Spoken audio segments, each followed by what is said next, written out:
Yes, welcome everyone and glad to see you. And considering today is the day before the Labor Day, and let's keep in mind the irony of Labor Day being actually a holiday.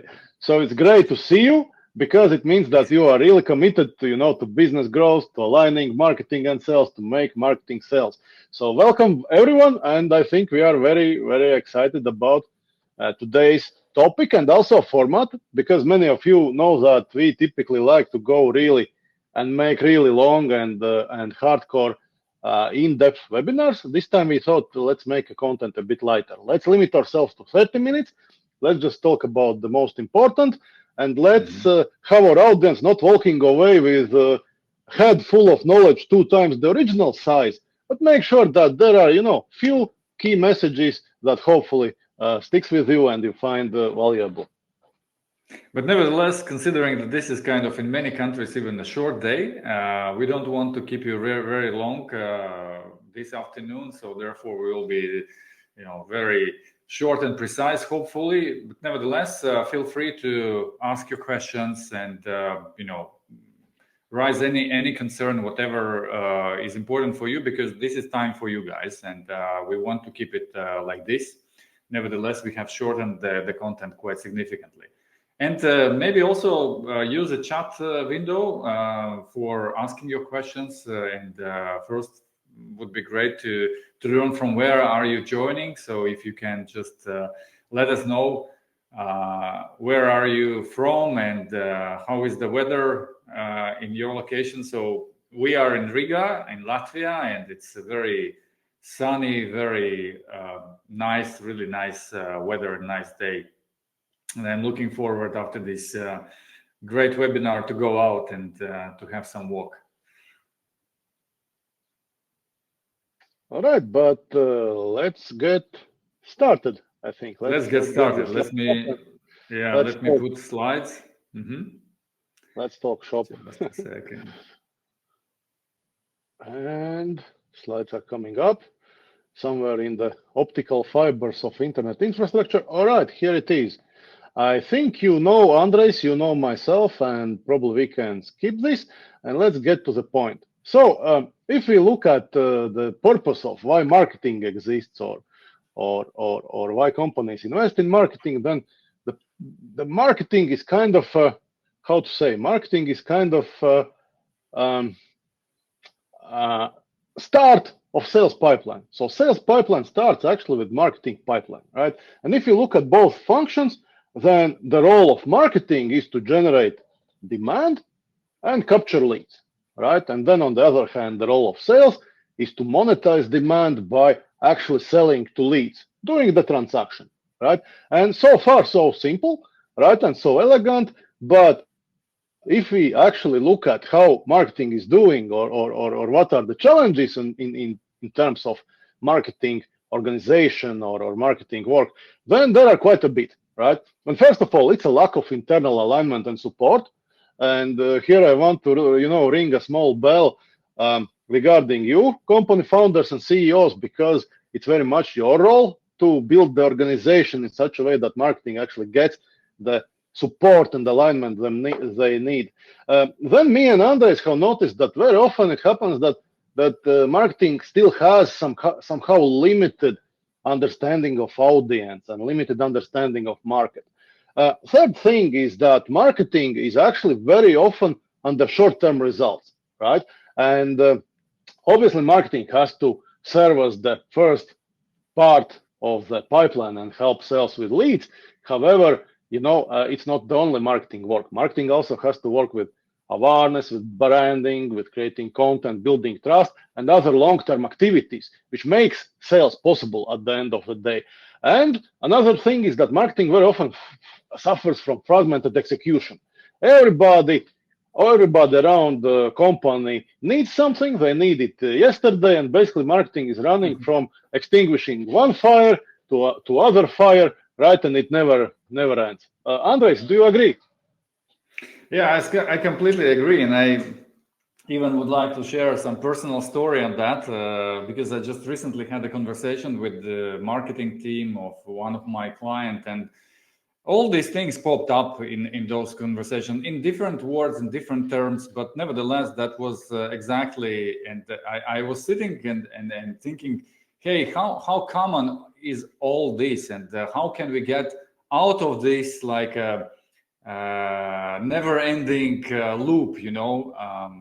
And that is exactly what we would like to discuss today, I think. Yes, and you know there is a trouble on marketing side, right? And we know it from our experience. I know from my own work in marketing-related fields. Also, research shows it.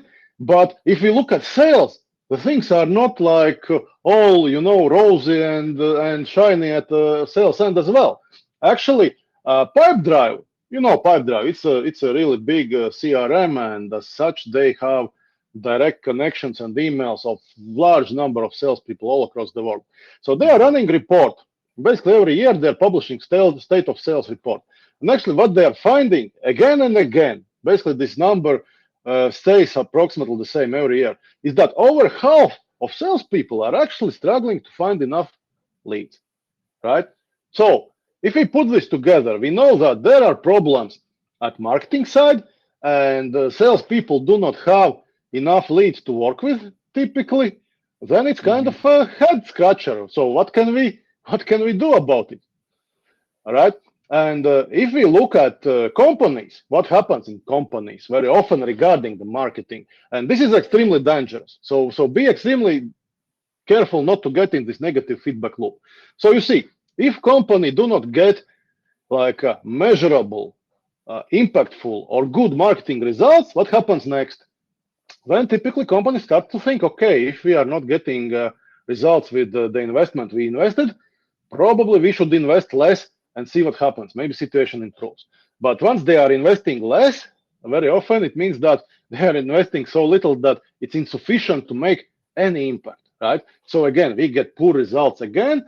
And so the circle continues on running until many companies can find themselves in quite a bad situation. Andres, if you could switch to next slide with that sad gentleman.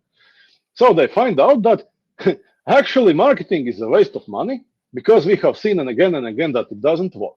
So, and logically, if you have a cost such as marketing, and if it doesn't work, what do? You reduce, you eliminate the cost, you make more money, right? Sounds like logical, right? So, and this, however, very often is the reason why companies really cannot grow above organic growth. Organic growth being something that they can achieve by selling to roughly the same set of customers, living, let's say, just from referral business, selling in the home country, maybe sometimes selling more because, let's say, some of their new staff member has some extended network and knows something, and so on. So, is it a good place to be? Well, many businesses are in this place. They are growing like on the rate of maybe market or maybe below, and maybe it's okay. But I think myself and Andres, we represent, let's say, a school of thought which thinks that it's much more fun, it's much more beneficial for business to grow. Right? Andres, anything you want to add? Yeah, so I think what is really important, and if you are a founder of the company and you're looking for the developing your business further, and obviously you're looking for growth, you're looking for the expansion and then scaling it out and so on and so forth. So you have to change this mindset of how the marketing is perceived in the organization, right? From being this a cost center and the pain in the, we will not mention what, and to something which actually enables you for the growth, right? And changing this mindset to seeing marketing as a true growth driver for your organization can significantly also accelerate your growth. And that is what we will discuss today. Yes. And look, so the big question is how to break this negative feedback loop and how to avoid repeating that you invest, let's say, some kind of money in marketing, then you do not get results, then you invest even less, and at the end nothing works, nothing grows. So many of our participants actually, and I just know looking at participant list, many of you come from industry of information technology. So I guess many of you are used to a different kind of frameworks based on best practice, a different kind of, let's say, even certifications and so on, right? And typically, when you have something complex to solve, such as, let's say, IT security, right, or quality management, typically you have some kind of best practice-based proven framework. Scrum framework, lean management, other agile methodology, all kind of ISO certifications and so on. All they are built around some kind of, some kind of steps, some kind of process and so on. And therefore, wouldn't it be great if there was some kind of a framework designed specifically for B2B marketing, knowing the specifics of B2B business, knowing the specifics of selling complex high-risk solutions, knowing specifics of very lengthy timeframes of buyer's journey, and so on. And fortunately, as you could guess, such a framework exists. And actually, myself and Andres, being in this business for 7 years, we have quite a lot of experience, right? And we have been solving the same challenges again and again, working with different companies, starting, from Microsoft and Citrix down to like startups which have been, founded a couple of years ago, right? And Andres, maybe you want to talk about these 4 components of the framework. Yes. In the past, we had it in the different shape, in the different way, but visualized. But now we have basically came up with this simplified 4-step type of approach, right? And as Roland said, it's based on the experience from many, many campaigns and many client engagements we had in the past during the 7 years of our work in this business. And we have came up with the approach which what you see on the screen. And again, these are the steps what we see many companies have done partially, but same time when we dig deeper, we understand that at some points they somehow took very light approach on very important essentials, while they were super over investing time on complicating things what can be simplified and not complicated. And if you look from this 4-step perspective, there are, first of all things starts with understanding what do we want to achieve, and we call it alignment. And at this stage, it's about sitting together between marketing, sales, and maybe other part of your organization, even maybe you as a CIO or I don't know, founder of the company, and defining clearly what do we want to achieve. And we will guide you through a few ideas how that can be done, right? But nevertheless, we all should be understanding like what do we want to achieve, where the opportunity for us exists, and where do we want to prioritize our resources, which are obviously limited in terms of the marketing budget, in terms of our people resources, any other type of resources. As soon as we understand that, we can see how particularly in this market we can achieve this goal, right? Because then this is the second step where we dig deeper and do some certain research on understanding this particular market in terms of their segments, in terms of some sales motions, in terms of the business opportunity, whether this is a white space, whether this is like competitive migration of customers to our platform or something else. But nevertheless, during this second phase, our main objective and task is to really understand market opportunity in details and see what is behind that in terms of the companies. So understanding their profiles, looking at what the ideal customer profile means for us, and also understanding how decisions are made and who is making those decisions. As soon as we have done the second step, we can move to the third step, which is about planning very specific strategies and activities, which helps us achieving this audience or reaching out to this audience and engaging with them in the way so that we can convert this interest into the business opportunities for us. And last but not least, when we have defined those strategies and we know what we want to do with which audience, we need to have also very disciplined approach to executing this. And that is actually where we see the most of companies fails. They have invested time sitting together and, defining strategies, spending time on whiteboarding and stuff like that. But then when it comes to the execution, suddenly things are not happening as it should be. And that is, again, what we will give you a few tips on how to overcome this challenge. So, Roland, Yes. over to you. Yes, but let's dig a level deeper, right? And let's talk about internal alignment. What does it actually mean in practice, right? And first of all, it means that marketing must be aligned with the sales goals. So both teams should sit together, right, and think through. All right, if we have these sales goals, what kind of marketing activities we need to invest into to actually realize those marketing goals. The best would be, however, actually for marketing to participate in company level planning, right? So that they can give their input and so that all company are aligned, that everybody is clear where are we going, what exactly we want to achieve. Second thing is very carefully choosing priority segments, because no matter how well-funded marketing is, it must focus on something that will provide most impact.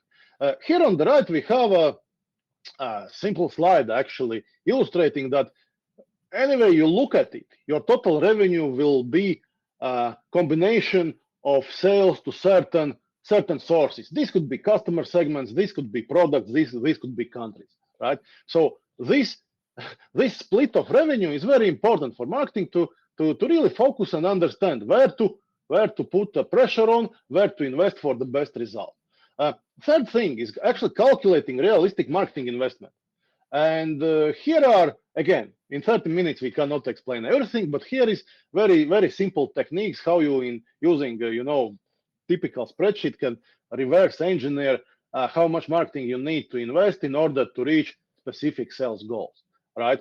Then, of course, you need to figure out what are roles and responsibilities, because although we are talking about marketing plan, marketing alone cannot do most of activities. As example, if you are running a webinar, probably you will need salespeople to work both on inviting participants and also doing the follow-up, right? And obviously, of course, there must be agreement about key metrics. What are we aiming for? How do we know that we are, let's say, on the plan or below the plan, and so on. So yeah, maybe just adding a little bit on top of what you already mentioned. Looking at this illustrative picture or graph, you see that there are different sources, and as Roland already rightly pointed, this can be whatever is appropriate for your business. But it's also important to understand that typically marketing is able to contribute around 1/3 of the total revenue in average company, right? There are, of course, differences by industry and by type of the company, but nevertheless. And it's also important to understand what is this marketing basically contribution into your growth, right? And then based on that, you can be very clear about what actually marketing have to deliver, and do not expect something what they are not able to do, and vice versa. Again, having also other parts of your organization clearly involved and contributing to the growth as it should be. Yeah. Yes, that's very important point, because quite often we see that marketing suffers from unrealistic goals, right? And if a person or department is constantly given unrealistic goals, sooner or later they will burn out and drop their tools and leave, right? Second step is actually research, right? And here are quite well-known, well-documented actually things to do. First of all, it's developing ideal customer profile, right? Specifically ideal customer profile, right? Second thing is understanding purchase process. So how exactly my buyers make buying decisions? Who's involved? Whom should I target with my marketing messages? What kind of questions they have? What kind of marketing content they would need to go ahead in buyers this journey? And the third thing is developing buyers persona profile. And again, today we cannot look at all the things, but let us take a bit deeper look at buyers persona profile. And this is a marketing technique which actually is very, very handy to describe a profile of person that we want to, let's say, influence with our marketing content, with marketing communications, and so on. And here is just example. In this case, this nice gentleman is a chief energy engineer, right? And that was a buyer's persona for one of campaigns we planned for one company, right? And once you know who the person is, do research, do buyers interviews, and try to list down what are goals and priorities of that person, what they want to achieve, what's the jobs they want to get done with your offering, what are they afraid of, what are their concerns, what risks they want to avoid, what are decision-making factors, what are their like challenges in their job, what are typical objections your salespeople hear from these people, and then also mark down channels and communities. Where do you think you can meet those people? Where can you interact with them, and so on? And also put down what are typical titles of those persons. What is typical demography? Is it mostly girls or mostly boys in these kind of positions? What they are interested in, and so on. And this is very, very powerful technique and tool which helps you immensely with creating content, creating sales scripts, basically doing everything that is necessary to influence this person's decisions, to engage them in a way that resonates with them, and ultimately to sell to them. All right, then step number 3 is go-to-market planning. So GTM or go-to-market planning. So go-to-market planning basically answers the big questions. How are we going to sell, right? And here, what do we need to do? We need to develop unique value proposition, right? And then again, there's a specific process, specific templates how to do it. Then very important thing is to think about offerings or offers that you are offering your buyers before they are fully committed to your product, right? Things that would lead to conversation. Sometimes these are free things like a free workshop, free estimate, free demonstration or something. But this is immensely important, particularly if you are offering high risk and high value products or services, right? So you have to give your buyers possibilities to experience. How is it working with you, with your team? What's the quality of your work? What's your corporate culture, and so on. Then you also have to plan marketing and sales funnels. And in next slide, we will look at what exactly it is. And of course, you have to think about two things, right? You have to think of how are you creating new demand, so reaching out to completely new customers, and how are you capturing existing demand. So basically, how are you capturing the demand that is already in market? Those buyers who have not yet, who are on the way to making a purchase, but who have not done the purchase yet, who are very interested, who are selecting between different suppliers, and so on. Now, let's take a bit of a look at planning, marketing, and sales funnels. And the idea here is that if we look at complex, expensive solutions like typically, IT services, software, and so on, nobody's making buying decision in one day, right?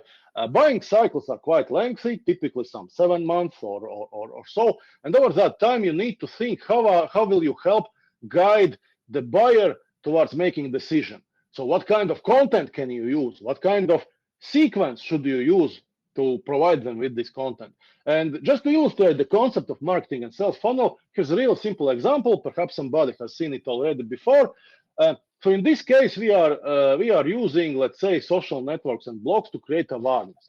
So basically, we are offering to either sign up for a white paper or register for a webinar, right? And this is content that we are using to help buyers answer their questions. Basically, we are targeting buyers in interest phase with white paper or on-demand webinar.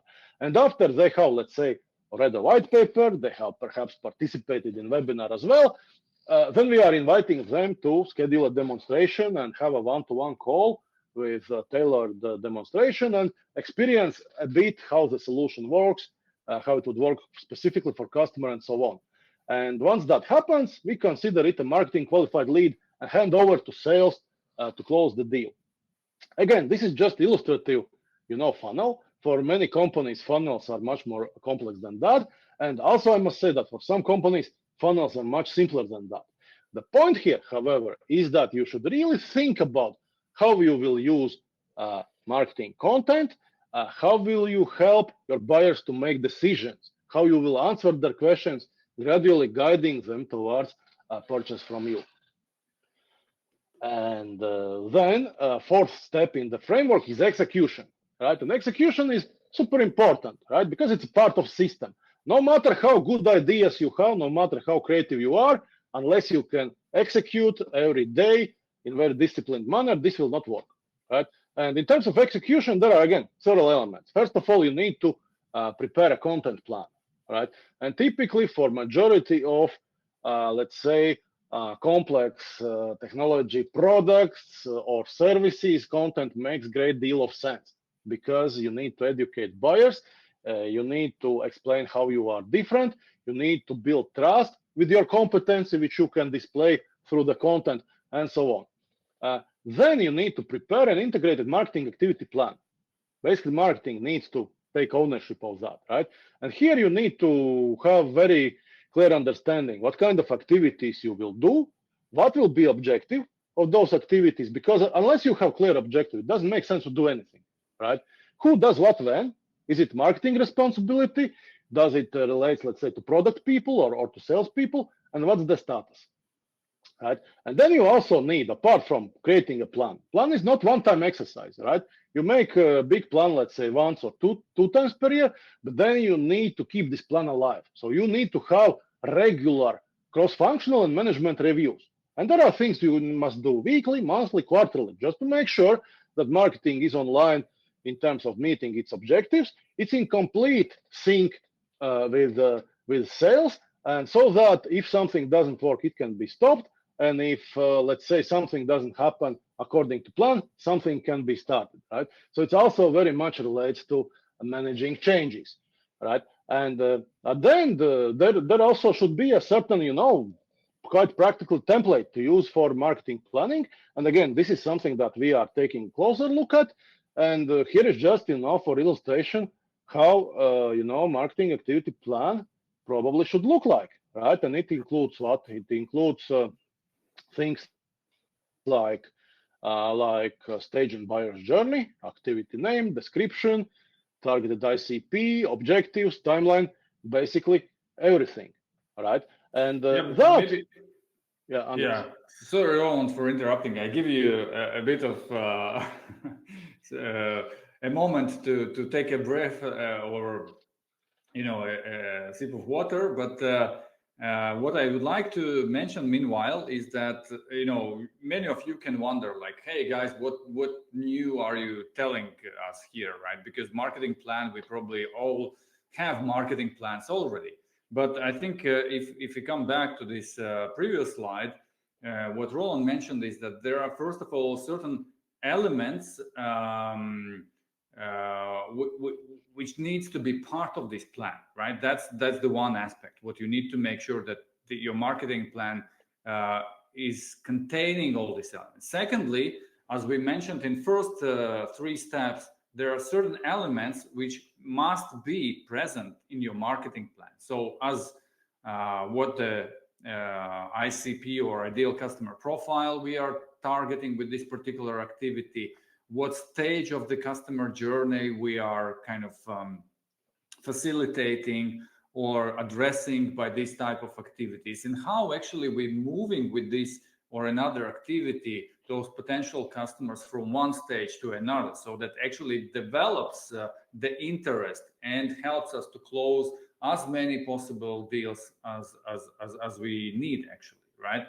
And it's also important when you have these activities that they contribute one to each other. So therefore, it's called integrated. And then by that, you will avoid having these ad hoc activities, because one of the most common situations we have faced, at least in our work with clients, is that we see that they have a plan, but same time, this is quite activity-based, ad hoc activity-based plan, rather than something which is integrated between each other and drives this big goal, what you must define in the very beginning, like how many I don't know, how much revenue you need to generate by marketing. What does it mean in terms of the deals? And if every activity what is made by you and by marketing is somehow contributes to this particular goals, right? So I think it's very important to look at it from that perspective. And then, of course, as we are sharing here an example, is just one of the ways how to look at it. But what is important to have in your marketing activity plan, that it shows you in one view activities what you are doing for creating an understanding of the problem. Secondly, how do you translate, or how do you convert this interest into willingness to engage with you and have a talk about the particular solutions, and then how that all contributes to the sales pipeline, how that all converts those interest into the sales opportunities, right? Again, visually it can be done differently, but nevertheless it's important to have it in one place, integrated with all these fields that Roland's already explained. Meanwhile, I also see that there is quite a discussion in the chat window, which is really great. And Alena is answering some questions what Vytautas was raising. We definitely will address it in a moment as well. But meanwhile, yeah, Roland, I hand over to you. Yes. So as we are already out of time, the key question is here, okay, how to start using the framework? And first of all, just do it. Like we listed basically all the points that you need to take care of, right? In 30 minutes, we couldn't expand on details, but you have the list. Second best option is again, just do it, but learn while doing. And here I can refer to our own webinars, where we over the years have explained quite a lot about marketing content, marketing automation, whatnot. The best, however, and here I'm coming to, a bit of self-promotion and sales pitch, is actually to make sure that your marketing participates in the online GTM bootcamp training, which your humble servants, Andres and Roland, have prepared, right? So this is an online training, and it already ran once with great feedback that we can see below. But the idea here is that you get instructor-led live training. So basically, training is led by myself and Andres. You learn the tools and techniques necessary to do this process, starting from sales alignment to GTM planning to execution. You get practical templates, which allows you to get to work right away. You can participate in discussions with your colleagues, and we were surprised how productive that are and how many great insights our participants share. Then perhaps the most important is that you will have a practical homework, like after each session, and this will result in creating your own plan according to your own business needs. And of course, there are question and answer session, support from me and Andres, and there's also quite a lot of coaching available. So again, I really recommend you to check out this go-to-market bootcamp training. It's specifically designed for marketing managers and CMOs. However, we have noticed that many founders and CEOs also find it quite useful. All right, enough of sales. Yeah, any of you who might be interested, you can sign up for the waiting list, because currently we are forming the group for the next round of the training, and it will probably take place in June. That's the time when you can really kind of devote more your time for this type of exercise. You can see on your screen a banner, and you just need to click on that, and we will follow up with you, or better, you also fill in the form, and then we can share more details with you about the date and answer your questions or whatever is needed. So I think, use this opportunity if you are interested. Otherwise, I think we can also take a time quickly answering those questions what Vytautas was asking, and Alena also commented. I think it's a good one. Yes. So let me share my perspective, and then I imagine Andres will have something to add, or he might have slightly different perspective. So the question was developing ICPs, and that stands for ideal customer profile. Does it mean to adapt marketing and sales activities to product, or adapt the product to market needs.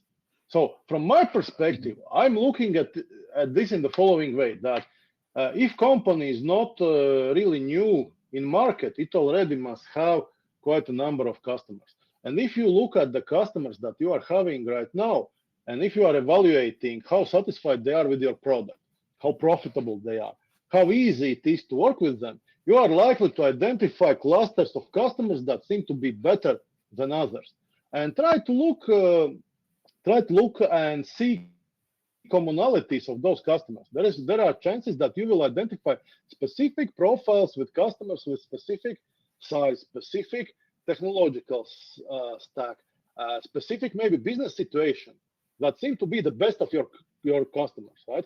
And once you know who are your best customers, you can start thinking, okay, how can I specialize even more, and how can I meet needs of such customers even more, right? Of course, you also have to do, some understanding of how big the market of those ICPs are. And for those of us who are in smaller countries like we are here in Baltics, very often going after ICP customers means that we must go outside of our own country, simply because focusing on ICP means focusing on a rather narrow set of customers. Most likely, local market will not be enough, and then we can further specialize and develop our products to fit requirements specifically of ICP customers. So, answering your question, I would say that it would mean adapting the product to market needs. However, that happens after you have identified what kind of ICPs actually are your market. Andres, you may have, I guess, maybe different perspective. No, I just want to add. I think you covered it well, but what I think is really important to understand, that you are developing the ICP to make sure that your activities and your value proposition match what this ICP actually needs, right? That's the main purpose.